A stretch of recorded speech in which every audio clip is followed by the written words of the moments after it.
बिस्मिल्लाहिर्रहमानिर्रहीम। अस्सलाम वालेकुम वरहमतुल्लाहि वबरकातुहू। कैसे हो दोस्तों? अल्लाह पाक सलामत रखे, आमीन। जी पहले दोस्तों नई वीडियो के साथ हाज़िर हैं। हाँ जी पहले दोस्तों, ये जो आपके सामने एक मदनी सी चीज़ नज़र आ रही है कुदरती, इसको सेंकिया कहते हैं। सेंकिया भी कहते हैं और मरगमोश भी कहते हैं।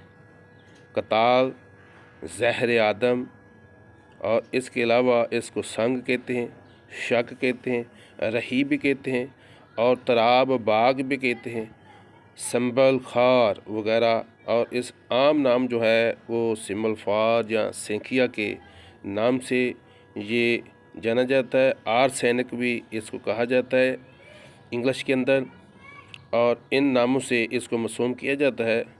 और ये सफ़ेद, शफाफ, शकील वज़न यानी कि काफ़ी वज़न वाला होता है। ज़र्द, सुर्खी माइल, सुर्ख, स्याह, नीलगो रंग वगैरह के अंदर ये पाया जाता है। सिमल फार जो मुतलिक से आम मुराद लिया जाता है, वो सिमल फार जो है वो सफ़ेद ही लिया जाता है। अक़साम जो है इसकी होती हैं, बहुत सी होती हैं, और ये जो है मुख्तलिफ़ अमराज़ के अंदर मुस्तआमिल है। ये आतिश, जुज़ाम, फोड़े, फिनसियाँ और मराज़ जल्दिया के लिए बकसरत इस्तेमाल किया जाता है। वबाई जरासीम को हलाक जो है करने के लिए भी इसको इस्तेमाल किया जाता है। मौसमी पित्तों यानी कि जो बुखार होते हैं मौसम के मौसमी, उसके अंदर भी इसको जो है इस्तेमाल किया जाता है, उसके लिए मुफीद है। मलेरिया वगैरह और इसके दूसरे जो मच्छर के वगैरह काटने के ज़हर होता है उसको भी ख़त्म करने के मुफीद समझा जाता है। ये मुकव्वी मैदा है, मगर अगर कच्चा रह जाए तो फिर जो है मुफीद नहीं है। ये दमे को रोकता है। बच्चे जो है इसकी ज़्यादा उनके लिए ये मुस्तअमिल नहीं है, उसके लिए मुफीद नहीं है। और ये कच्चे सिमल फार भी कुछ तिब्बा कराम में इसको इस्तेमाल कराते हैं और कुछ जो है इसको मुदब्बर करके इस्तेमाल किए जाते हैं। ये आपको देखे काफ़ी सारी इसकी अक़साम जो है दिखाई गई हैं। ये भी सिमल फार का एक किस्म है जो अभी आपको देखे मुख्तलिफ़ किस्म की, ये भी जो है सिमल फार है, एक जगह से ये भी मिला है। और बाकी तजर्बे की बेस के ऊपर ही बंदे को पता चलता है कि ये कौन सा है। ये कुदरती भी होता है, मसनूई तैयार भी करते हैं। एक किस्म इसकी ये है, कुदरती जो होता है उसको कानी कहते हैं और वो भी मिल जाता है, कोशिश है लेकिन वो बहुत कम मिलता है। ये सुर्ख भी मिल जाता है और स्याह भी मिल जाता है, और ये सफ़ेद भी जो है और ज़र्द भी। आम तौर पर बाज़ार से ज़्यादा जो ज़र्द और ये सफ़ेद जो है वो ज़्यादा दस्तयाब हैं, बाकी थोड़ी सी कम मिलते हैं, नायाब हैं। कुछ दोस्तों के पास अभी मैंने देखे भी थे, मौजूद हैं। ये भी सिमल फार है। और देखिए आप, मुझे कानी है कि कौन सा है, बार कानी बताते हैं। जी पहले दोस्तों, ये तमाम जो सर्दी के बलगमी रियाही अमराज होते हैं उनके लिए ये मुफीद है। फालज, लकवा, राशा, तशन्नुज जो रतबी होते हैं, बलगमी होते हैं, उनके लिए मुफीद है। इस्तिरखाए असाब और नज़ला पुराना जो है और खांसी, दीको नफ्स, इस तरह के अमराज के अंदर मुस्तअमिल है। इसको अक्सर तिब्बा कराम इस्तेमाल कराते हैं। और ये मुकव्वी मैदा है। दाफ़े रिया है, यानी रिया को खारिज करता है। और इस्तिस्का के अमराज के अंदर भी तिब्बा कराम इसको अपनी जो है अकल से इस्तेमाल करते हैं। और रतूबात को ये खुश्क करता है। क़ुव्वत बा और अमसाक के लिए, मर्दाना जो कमज़ोरी है उनके लिए बिलखसूस जो है ये मशहूर है। उनके लिए अक्सर तिब्बा कराम इसको अपने मुख्तलिफ़ तरीक़ा जात से इस्तेमाल कराते हैं। और वजल मफासिल, दर्द के लिए, बड़े जोड़ों के दर्द के लिए, इरकुन्नसा, छोटे जोड़ों के दर्द के लिए, और कमर दर्द के लिए ये जो है मुस्तअमिल है, मुफीद समझा जाता है। इसी तरह जो बुखार होते हैं उनके लिए मुफीद है। आतिश, जज़ाम, बहक यानी कि बर्स वगैरह के जो अमराज हैं उनके लिए मुफीद है। करूए मुसमना को जो है उसके लिए मुफीद है। खून को प्यारे दोस्तों ये साफ़ करता है। और ताउन को ये उनके लिए नाफ़े है, इसलिए बेहतरीन ये मुसफ़ी खून है। इसके अलावा क्योंकि ये सरीउल असर है और बहुत जल्दी खून में शामिल हो जाता है, मिल जाता है, और इसलिए इसको जो है सोच समझ कर इस्तेमाल करना चाहिए। जिस किस्म की अद्वियात के साथ इसे तरकीब दी जाएगी उसी तरह इसको इस्तेमाल करना चाहिए। बदन में इसी तरह उसका असर होगा। इसलिए बाद तरकीबें जो होती हैं वो अच्छी होती हैं और जो है बाद जो है ममसिक और बाद दूसरे अमराज के लिए इसको इस्तेमाल करते हैं। बाद तिब कराम जिसको मुकवी बाद अद्वियात के अंदर इस्तेमाल करते हैं। तो जी प्यारे दोस्तों, ये अभी आपको सिमल फार जो है उसकी तरकीब उसकी शनाख्त है और ये मुख्तलिफ़ रंगों के अंदर ये मिलते हैं, मुख्तलिफ़ क्वालिटियों के अंदर ये मिलते हैं। जी प्यारे दोस्तों, ये सिमल फार जो है एक जो है क्योंकि सिमी जहर है इसलिए इसको अपने साज़ा के ज़ेर निगरानी इस्तेमाल करना चाहिए। और उम्दगी का ख़ास जो है अलामत यही है कि ये जो है इसको ख़ास तरकीब से मुदब्बर करके कुश्ता करके इस्तेमाल करते हैं। जी प्यारे दोस्तों, इस सिमल फार का ज़िक्र पाउडर आर्सेनिक के नाम पर जनाब सतादुल हुक्मा हकीम अब्दुल्ला जानिया वालों ने कंजुल मुजरबात के अंदर बयान फरमाया है। तो आप इसमें बताते हैं कि ये तमाम पुराने और मुश्किल से जाने वाले जो अमराज होते हैं उसके लिए ये पाउडर आर्सेनिक का आपने जो तरकीब बताई है, आप बताते हैं कि एक वाह दुआ है। और इसके मतलब थोड़ा सा आप बताते हैं कि कुछ लोगों को वहम होता है कि ये दुआ सिमल फार जो है की अमेज़श से तैयार होती है। इसके लिए बाद शक्की जो इंसान है सिमल फार के नाम से ही घबरा उठते हैं।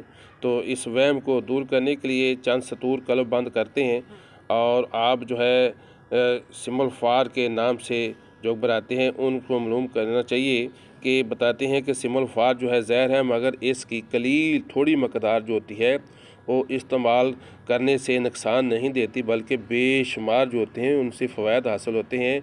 और इसको बेशुमार जो है ये जो होते हैं सैफ काते यानी कि बहुत से पुराने जो मुज़म्मन अमराज हैं उनको काटने वाली तलवार की तरह जो है ये काम करती है। और ये सिर्फ वहम और क़यास ही नहीं बल्कि आप फरमाते हैं कि हज़ार मरतबा के तजर्बा शुदा जो है उसके तजर्बा किया गया मुख्तलिफ़ अमराज के अंदर। तो जो चुनाचे आप फरमाते हैं कि जो आजकल होम्योपैथिक डिस्पेंसरियों में दवाई तैयार होती है इसके सदहा यानी 100 की तादाद के अंदर इसके मुरक्कबात जो है तैयार होते हैं, मिलते हैं, जो सिमल फार से बनाए जाते हैं। एलोपैथिक जो इस्तेमाल करते हैं आप फरमाते हैं बल्कि जो जुज़्व आज़म सिमल फार शुमार किया जाता है वो एलोपैथिक के अंदर भी इसको इस्तेमाल किया जाता है। इस तरह आप बताते हैं फरमाते हैं कि ब्रिटिश जो फार्माकोपिया है उसको पॉइजनों जो में है सबसे बड़ा हिस्सा आर्सेनिक सिमल फार ही का जिक्र है। और इसके अलावा एक मशहूर मरूफ डॉक्टर जो है इसके असरात से कहते हैं गिरफ्तार होकर इसको मानते हुए अपने ख्यालात का अजहार जो है और उनके अंदर अल्फाज फरमाते हैं कि मैं तमाम बदन जो इंसानी जिस्म के अमराज हैं उनका इलाज सिर्फ सिमल फार से ही करता हूँ। तो अब कहते हैं कि जो आगे आप जो है उसके बाद एक दवाई का तरीका बताते हैं कि पाउडर ऑफ आर्सेनिक नंबर 1 उसके अंदर सिमल फार जो है आप कहते हैं अच्छे वाला ले लें 1 ग्राम और तबाशीर जो है वो आप 10 ग्राम और चीनी दानेदार जो है वो भी 10 ग्राम। तो सबसे पहले सिमल फार को खरल कर लें, चीनी को लहदा खरल कर लें और तबाशीर को लहदा खरल करके आपस में मिला लें।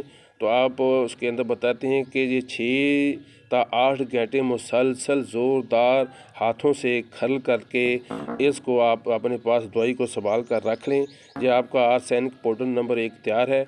और इसमें आप बताते हैं नुक्ता बताते हैं कि इस दवा से फ़ायदा हासिल करने के लिए सिर्फ 2 बातें को याद रखना चाहिए। नंबर 1, क्योंकि ये दवा जो है हर हिस्सा बदन में तक़वियत पहुंचाती है, इसलिए ऐसे जो मर्ज़ हैं जिसमें मरीज़ ताकतवर हो ये दवा इस्तेमाल नहीं करनी चाहिए। यानी कि अगर मरीज़ तंदुरुस्त हो और मरीज़ जो है ताकतवर हो तो उनको ये दवा हरगिज़ नहीं देनी चाहिए।